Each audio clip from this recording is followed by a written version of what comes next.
Hello Internet and welcome to another A Tippling Philosopher video. I am Jonathan MS Pearce and today I'm going to talk to you about a new book that I have out. A book that has received some brilliant endorsements that I am very proud to have received. This book is The Resurrection, a critical examination of the Easter story, and it is written by me with a foreword by David Fitzgerald.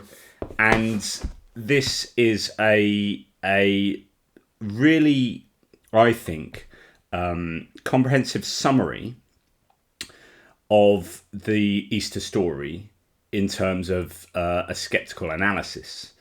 Now, a lot of authors have written 1,000-page tomes on this. I know that Gary Habermas at the moment is like 5,000 pages through his analysis of the Easter story. So I didn't want to do that. This needed to be readable and giving you enough references to take any evaluation and any inspection further. But I think this offers a really good summary, but it also brings into play philosophy and theology in a way that sometimes is missing from other books, and I'll explain that in a bit. So what I'm going to do, this lovely matte feeling, I love the cover, I love the feel of the book. I am going to just go through the contents, the chapters, to explain how I've set out the book and how I've set out my case that the resurrection didn't happen. And what that means for Christianity. So, if we look at the contents, I start off with saying, why is it important to look at the resurrection? And this is setting out the case that the resurrection is central to Christian theology and, in fact, to Christianity. If you don't have the resurrection of Jesus, so if you don't have Jesus dying and rising to atone for sins of humanity, then you don't really have Jesus with any meaning. And without that, you don't really have Jesus Christ, and you don't really have Christianity. So, and I agree with Paul here, the Apostle Paul, and a lot of other Christian thinkers, even, William Lane Craig and so on and so forth, to say that the resurrection is absolutely central to Christianity. And so therefore, it's no wonder that people like William Lane Craig spend an awful lot of time trying to historically validate the resurrection, because they need to do that, because if they don't do that, then the claims of the resurrection are just mere assertions, and we can pretty much safely say it never happened, and without it not having happened, the whole house of cards of Christianity comes falling down. So it's super important for Christianity to not only see the truth of the resurrection, but to establish a high probability for it being true. However, apologists do that. So I agree with that stance at the beginning. And then I look at what are the actual claims of the resurrection. So I list a bunch of things that the Gospels, either 1, 2, 3, or 4 of the Gospels claim happened, or indeed Paul as well.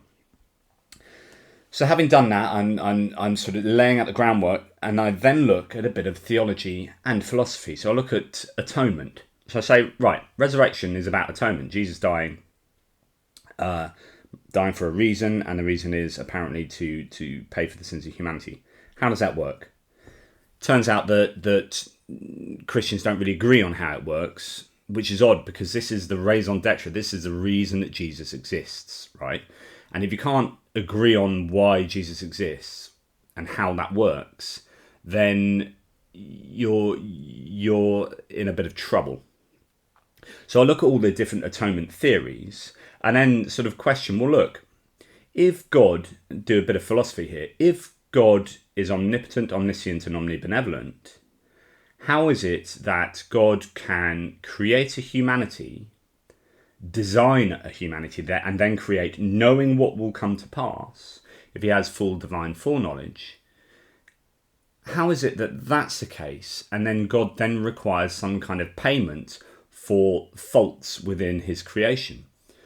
So why does God require payment for the sins of humanity when God designed and created humanity to sin? So the whole, and I look into a lot more of the philosophy and theology here to say that the atonement is entirely incoherent. Like there is no way that you can make a coherent case for the atonement, and whatever that atonement is. I mean, especially if you're thinking it's connected to Satan, as some of the atonement theories are. If God is all powerful, then Satan can be destroyed like that, which means that Satan is being kept alive to continue existing under God's omissive or permissive will, which means that Satan is providing a service for God, which means Satan is God's middle management executive. So even if you allow for some atonement theory that depends on Satan, the buck stops with God still, and this is God requiring somehow payment to himself for something that he himself has brought about. So it's all complete nonsense. Having said that, I basically say I need carry on no longer in this book, because actually, if you can't make sense of it from a philosophical point of view, then it doesn't matter whether it happened or not. It's nonsense, and actually that lends itself towards the notion that it didn't happen. However, I will continue, as I say in the book, and I start looking at some methodological issues, particularly in terms of probability. And looking in terms of Bayesian probability. So we have different theories for the resurrection as to the data that we have. So in this case, it's a couple of claims in Paul and the claims of the Gospels. What is the probability that the Christian account for that data is true, and that this God-man spirit died and was raised and resurrected to pay for the sins of humanity, against some other theories, some other naturalistic theory? So if we are going to compare and contrast theories and see which one best accounts for the data, we need to understand how to do that, and one of the best ways of doing that is a Bayesian probability analysis. That basically looks at the likelihood of each theory against each other and takes into account your background knowledge, so on and so forth. So this is a case of really codifying extraordinary claims require extraordinary evidence. And what this means is that if I told you I've got a cat, then you're probably going to believe me, because do you know what? That's a fairly probable thing. Why would I lie? Blah, blah, blah, blah, blah, blah. You don't need much evidence. You don't need video attestation. You'll just believe me on my word. Hey, I've got a cat. If I said I've got a fire-breathing dragon that lives in my bath and it has a dancing skunk that wears a dress, and then every Tuesday night both of them fly up to the moon and back, you'll be like, okay, that's breaking natural laws as far as we know them. That's completely extraordinary. I would require some incredible attestation for that. So video, probably first-hand witness to that happening, and certainly video attestation from renowned experts in the field, so on and so forth. This is a kind of obvious truism. Like, it's just how we operate on a daily basis. Some Christians like to say that there is something wrong with this maxim, but it holds.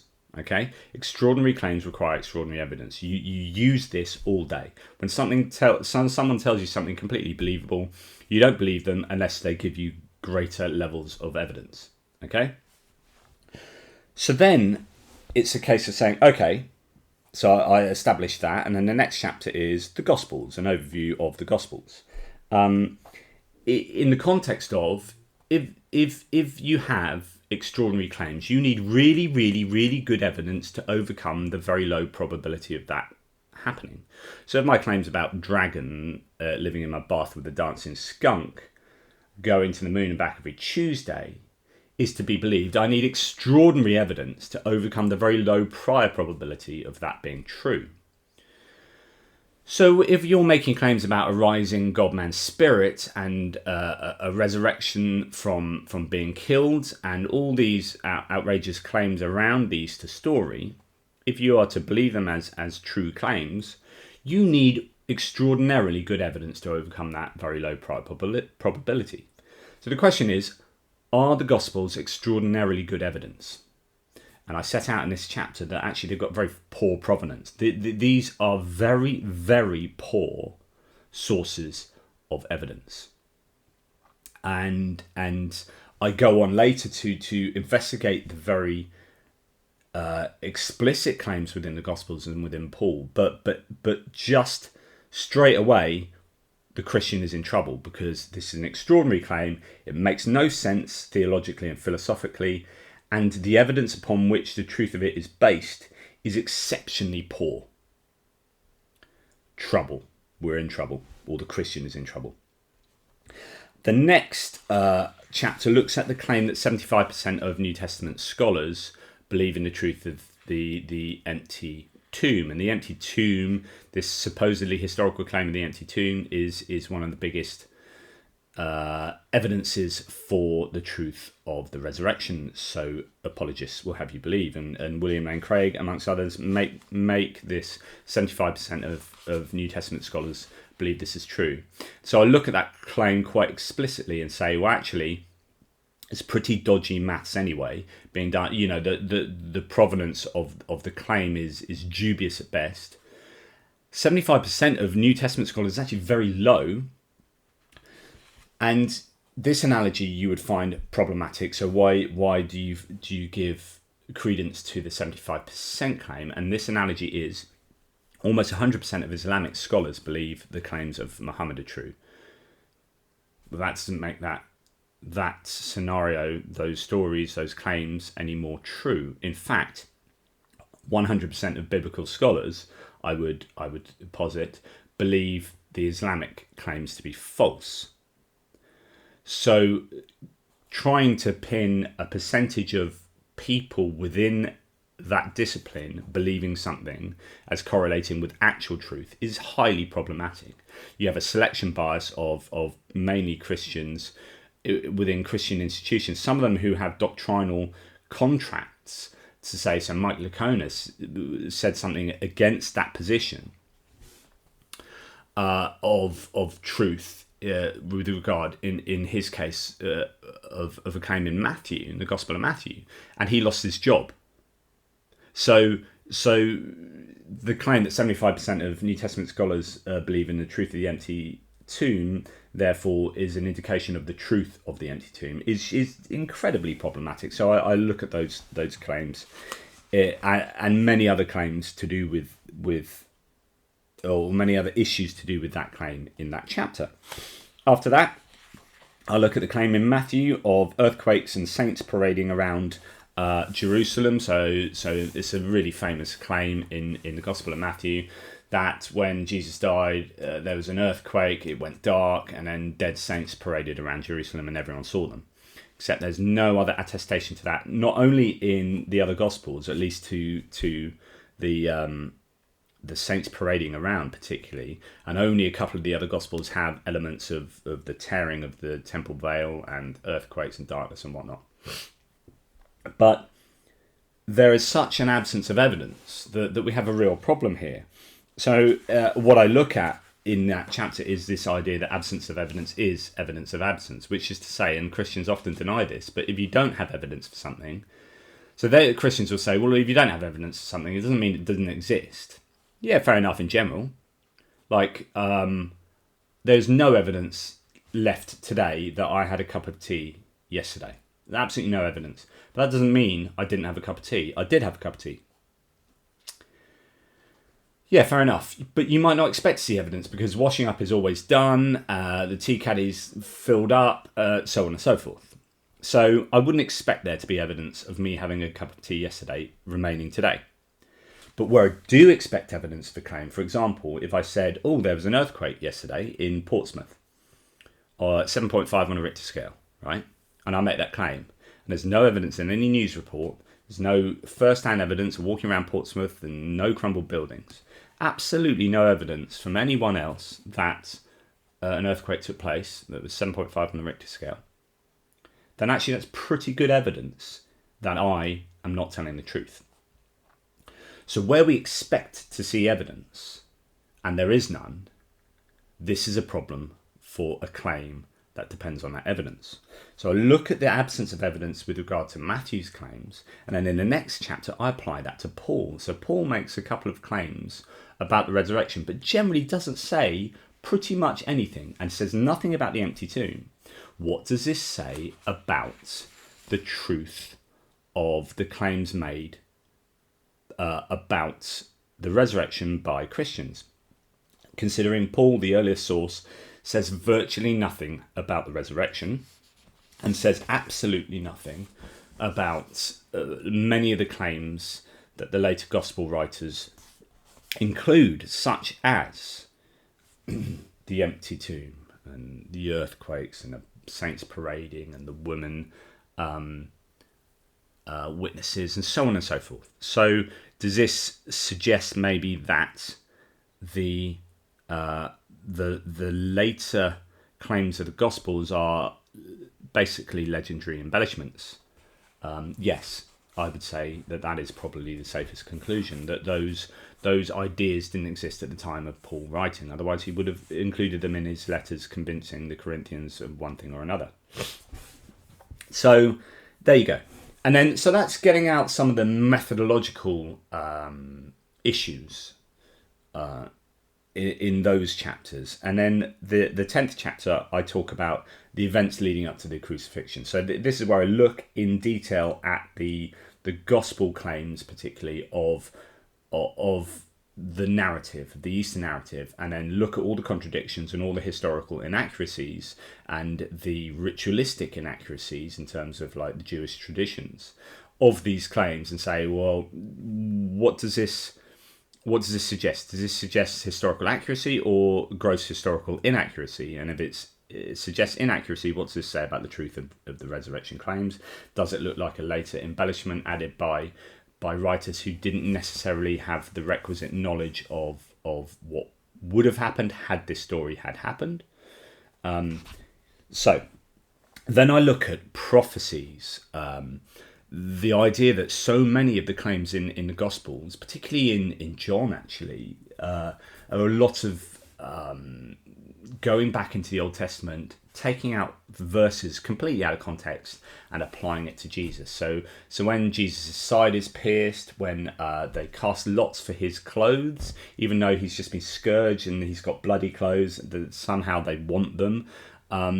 All these, and when he's mocked, and all these things that are quite bizarre to include in the narrative. When you look at them individually, like, that's a bit weird. And then you see that actually they're just verses that are taken out. And John says this explicitly. It says, this happened so that the scriptures were fulfilled. So he's included a bunch of weird claims on the basis that including them gives Old Testament validation, Hebrew Bible validation to the Jesus Easter story narrative. And because in reality you wouldn't have expected these things to have happened necessarily. Some of them are really quite bizarre. Piercing the side was not the way that they used to hasten the death of people on crosses. It would be breaking their legs, and we know John says he doesn't break Jesus' legs because Jesus was supposed to be the Paschal lamb, the Passover lamb, and we know from the Hebrew Bible that you shouldn't break the legs of the Passover lamb. And so there's all this kind of like rather bizarre activity that makes sense in the context of this weirdly fulfilling Old Testament verses that are massively often taken out of context. The next chapter looks at Joseph of Arimathea and the fact that the notion that the high probability that he didn't exist as a person. No one's heard of Arimathea. It's not mentioned anywhere else in the history of anything. And yet it's supposed to be a city where Joseph has come from. But actually we see an embellishment of Joseph. Each gospel seems to add more and more detail to him. And in fact, if you look at the non-canonical gospels, even more so. And Arimathea can be understood with a bit of lexical analysis of the Greek to mean best disciples. So this is Joseph of Best Disciple Town, basically fulfilling the reversal of expectations motif. So all the disciples around Jesus are fleeing and disowning him, and on the other hand, someone from the Jewish council, Joseph of Arimathea, is one that sorts them out and puts them in a tomb and reverses that expectation, which is a motif that you see a lot in the Gospels, particularly Mark. So I look at Joseph of Arimathea and show that almost certainly he was a fictional creation. There might have been some Jewish person that took Jesus down from the cross, admittedly, but Joseph of Arimathea is almost certainly a fiction. Then I look at a bit of history, really, and ritual custom within the Jewish context, and that is dishonourable against honourable burial. So we have Jesus in the Christian account being crucified for high treason, essentially, or sedition or blasphemy, but basically one of the worst crimes you can do. So here's a guy who has been really he's at the worst end of the criminal activity as far as the Jewish council are concerned. He is incredibly disreputable for whatever he is supposed to have done. He's gone for high treason and blasphemy. What would you expect of someone who had committed those crimes in terms of their death and burial? Well, the Christian account has him crucified and then taken down early, and dying super early and being taken down by a very important member of the local community, a pious Jew, who takes him down and then puts him in a tomb that he just happens to have, an empty rock-hewn tomb that is essentially an honourable burial.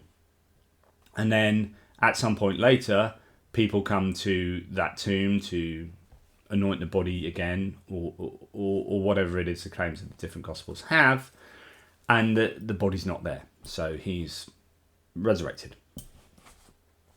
So, but it's a point about what kind of burial would Jesus have expected, and what kind of death.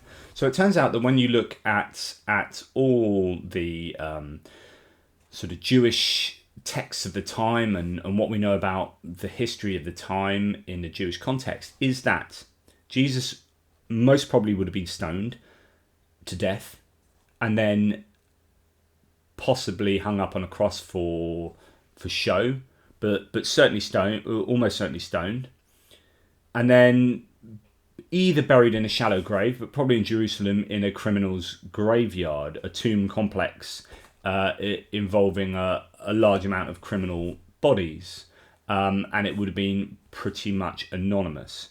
So that death would have been, and burial would have been completely different to what we see in the Gospel accounts.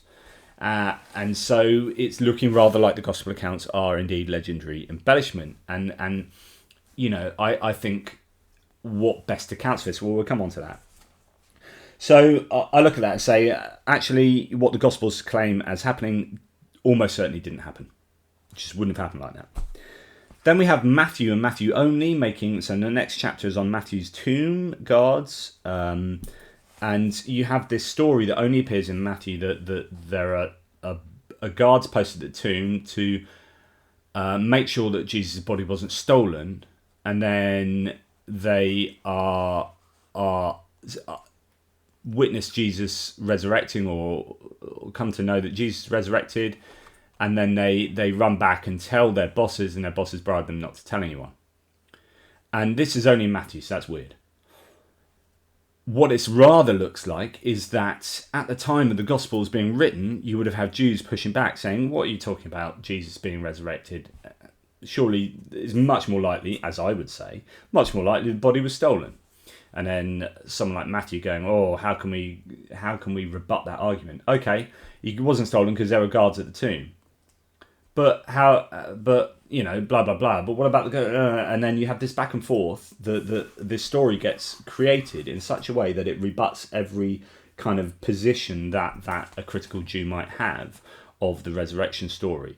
And so Matthew's guards at the tomb just appear like a literary mechanism to rebut any future or any contemporaneous Jewish criticisms of the empty tomb resurrection story.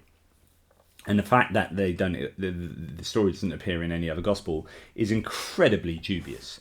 And John, who writes later, doesn't include it at all. So he's looked at Matthew and gone, not sure about that. It looks exactly like really what it is, which is a mechanism to rebut Jewish arguments. So then I look at the empty tomb claims. So this is the idea that there was this tomb and it was empty, and this is historical evidence for the resurrection. And I look at the tomb itself and what we can garner from the claims about the tomb, and the fact that Paul says absolutely nothing about the empty tomb. Absence of evidence is evidence of absence in a context like that. And then I look at Mark's account, which is a very simple account, an early account, and actually he doesn't have the appearance narratives afterwards and all sorts of sort of issues there. I look at verifiability. So if the gospel writers, later gospel writers, did make these claims, could you verify them? So if you made a claim about the empty tomb and about the kind of resurrection claims or the appearance claims, how could someone reading in, say, Corinth or somewhere in the Jewish diaspora or even within, you know, that same area verify the claims that were made? How could you verify that someone rose from the dead and that there was this empty tomb and especially since after the fall of Jerusalem in 70 CE, around then, that under the Romans all the records were conveniently destroyed. So really there's no way at all of verifying anything, and since I would argue everyone other than Mark wrote, and arguably, you know, there are different theories on Mark as well, wrote after the fall of Jerusalem, then this is all very convenient. They can just make any claim and everything's been destroyed, or all the records are gone, so you cannot verify any of the claims made. Motivated reasoning. Well, of course, there is a lot of motivation to see these as true, to make up the empty tomb narrative in order to validate claims you're making about your cult leader and about your cult at the time, and certainly for someone like, say, William Lane Craig again, to believe in the truth of the empty tomb and to put it on this high pedestal for historic pedigree and for advancing your case, you are hugely motivated to do so and to see the truth in the claims. Then the women at the tomb. Who are the women? What can we learn about these first people who appeared there? Are there contradictions and inconsistency? Yes. What do we know about women as witnesses at the time, and what can we infer about the people who were there? Were they angels? Was Mark's boy in white an angel, or is this a recurring character that appears through Mark, and so on and so forth, and lots of idiosyncrasies and contradictions and whatnot. Then the next chapter, I spend quite a bit of time looking at the idea that Paul's version of the resurrection is very different to what the later Gospels had, and I go for Richard Carrier's theory that it's a two-body resurrection. So you would have had the earthly body staying in the empty tomb, which kind of completely throws out the empty tomb as a mechanism for being, or as a point of historical truth that underwrites the resurrection accounts, as many apologists see it. If you had a two-body resurrection, you wouldn't have an empty tomb. And that's what I think Paul believed in, and there's lots of evidence for that.